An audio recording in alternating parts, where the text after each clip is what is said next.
ஏழு கடல் ஏழு மலை திரைப்படத்திற்கு சர்வதேச அங்கீகாரம். படக்குழு மகிழ்ச்சி. இயக்குனர் ராம் இயக்கத்தில் வெளியான பேரன்பு திரைப்படத்திற்கு பிறகு எந்த திரைப்படமும் வெளியாகவில்லை. எந்த படத்தையும் கலைத்தன்மையோடு அணுகக்கூடிய இயக்குனர் ராம் இயக்கிய படம் தான் ஏழு கடல் ஏழு மலை. இத்திரைப்படம் ரோமோனியாவின் டிரான்சில்வேனியா சர்வதேச திரைப்பட குழுவில் திரை தேர்வாகி உள்ளது. படங்கள் திரைக்கு வருவதற்கு முன்பு அதற்கு அங்கீகாரம் கிடைப்பது படக்குழுவினரை மகிழ்ச்சியில் ஆழ்த்தியுள்ளது. தங்கமீன்கள், பேரன்பு உள்ளிட்ட படங்களை இயக்கிய ராம் இயக்கத்தில் அடுத்ததாக திரையரங்குகளில் வெளியாக உள்ள புதிய படம் ஏழு கடல் ஏழு மலை. பிரேமம் படம் மூலம் தமிழ் ரசிகர்கள் மனதில் ஒரு தனி இடம் பிடித்தவர் நடிகர் நிவின் பாலி. இப்படத்தில் நாயகனாகவே நடித்துள்ளார். நாயகியாக அஞ்சலி நடித்துள்ள இப்படத்தை தயாரிப்பாளர் சுரேஷ் காமாட்சி தனது வி ஹவுஸ் புரொடக்ஷன் சார்பில் தயாரித்துள்ளார். கருடன் படத்தில் நம்மை பிரமிக்க வைத்த நடிகர் சூரி இப்படத்தில் முக்கிய கேரக்டர்களில் நடித்துள்ளார். யுவன் சங்கர் ராஜா இசையமைக்கும் இந்த படத்திற்கு ஏகாம்பரம் ஒளிப்பதிவு செய்துள்ளார். இத்திரைப்படம் நெதர்லாந்தில் நடைபெற்று ரோட்டர்டம் சர்வதேச திரைப்பட விழாவில் கடந்த ஜனவரி மாதம்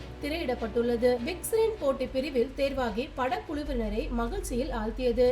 இந்த விழாவில் நிவின் பாலி, சூரி, சுரேஷ் காமாட்சி, ராம் உள்ளிட்டவர்கள் கலந்து கொண்டனர். இந்நிலையில் ஏழு கடல் ஏழு மலை திரைப்படம் ரொமோனியாவில் டிரான்சில்வேனியா சர்வதேச திரைப்பட விழாவில் நோ லிமிட் என்னும் பிரிவில் திரைப்படம் இருக்கிறது.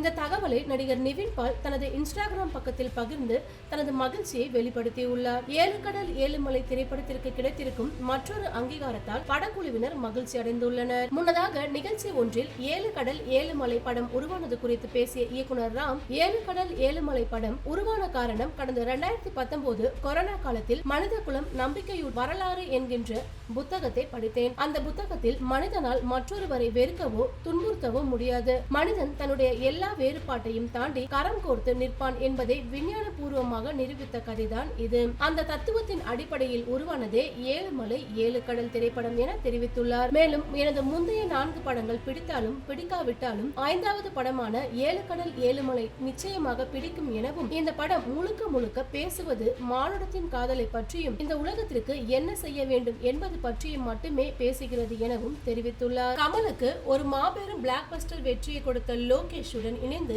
எப்படியாவது ஒரு படத்தில் தாமும் நடிக்க வேண்டும் என்ற ஆசையில் இருந்த ரஜினிக்கு அவருடைய 170வது படம் அந்த ஆசையை நிறைவேற்றிருக்கிறது. இந்த படமும் மிகப்பெரிய ஆக்ஷன் கலந்த படமாக தான் அமைய இருக்கிறது. இந்த படத்தில் ரஜினிக்கு சில திட்டங்கள் போட்டிருக்கிறாராம் லோகேஷ். 73 வயது கடந்த ரஜினியை லோகேஷ் அவர் ஃபார்முக்கு கொண்டு வருவது என்பது கொஞ்சம் சிரமம்தான். இருந்தாலும் ஆக்ஷன் படம் என்பதால் கண்டிப்பாக அது சம்பந்தப்பட்ட காட்சிகளில் ரஜினியை காட்ட வேண்டும். ஏற்கனவே வேட்டையன் திரைப்படத்தில் ஏகப்பட்ட ஊர்களில் படப்பிடிப்பை நடத்தியதால் அதிலேயே ரஜினி மிகவும் சோர்வடைந்து விட்டதாக சொல்லப்படுகிறது. இந்த நியூஸ் பத்தின உங்களோட கருத்துக்களை கமெண்ட் பண்ணிடுங்க. சேனலை மறக்காம லைக் பண்ணி, ஷேர் பண்ணி, சப்ஸ்கிரைப் பண்ணிடுங்க. அடுத்த ஒரு இன்ட்ரெஸ்டிங்கான நியூஸ்ல உங்களை மீட் பண்றேன்.